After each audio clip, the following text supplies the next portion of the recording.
சகோதரி திமுகவை சார்ந்த ஆண்டாள் பிரியதர்ஷினி அவங்க வந்து சம்பந்தமே இல்லாம ஏதோ ஹிட்லர் வதை முகாம் அது இதெல்லாம் சொன்னாங்கன்னா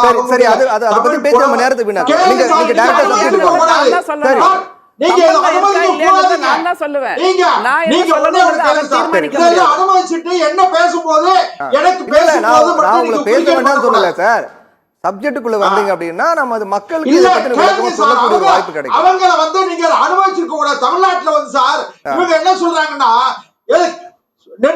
ஹிட்லருடைய வதை முகாமுக்கும் இந்த தேர்தலுக்கு என்ன தேர்தல் வாக்காளர் பட்டியல் தயாரிப்புக்கு என்ன சம்பந்தம்?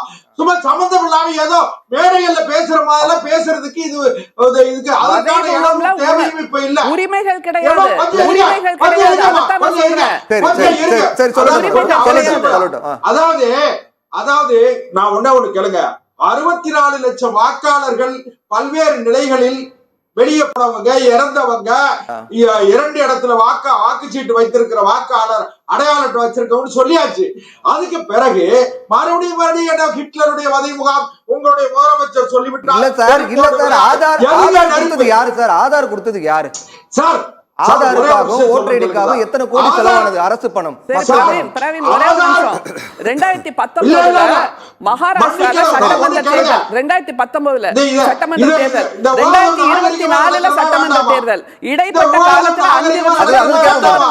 31 லட்சம் வாக்காளர்களை இணைச்சிருக்காங்க. அது எப்படி வந்தது?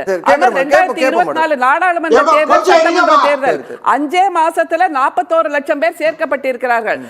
சாயங்காலம் 5 மணிக்கு மேல 5 லட்சம் வாக்குகள் வந்து விழுதுன்னா அது எப்படி? அப்படின்னா அங்கே மக்களுக்கு உரிமை இல்லை. அதைத்தான் நான் சொல்றேன். அதாவது திமுகவை விட தில்லுமுள்ளு செய்கிற தேர்தல் தில்லுமுள்ளு செய்கிற கட்சி உலகத்திலே கிடையாது. காட்டுங்க, நம்ம கேள்விக்கு நீங்க பதில் சொல்லுங்க. அத சொன்ன பிஜேபி சொல்லட்டும் மேடம், சொல்லுங்க. தேர்தல் தில்லுமுள்ளுங்கறாரு. நிச்சயமாக அவர் அதை வாபஸ் பெற்றாகணும். பிஜேபி இப்ப சமீபத்துல செஞ்சதில்ல 5 லட்சம் வாக்காளர்கள். அதுக்கு என்ன பதில்? 5 லட்சம் வாக்காளர்கள் என்ன பதில் இருக்கு? இவங்க பிஜேபி செய்யாத தில்லுமுள்ளா? அதுதான் ஆரம்பத்துல சொன்னேன்.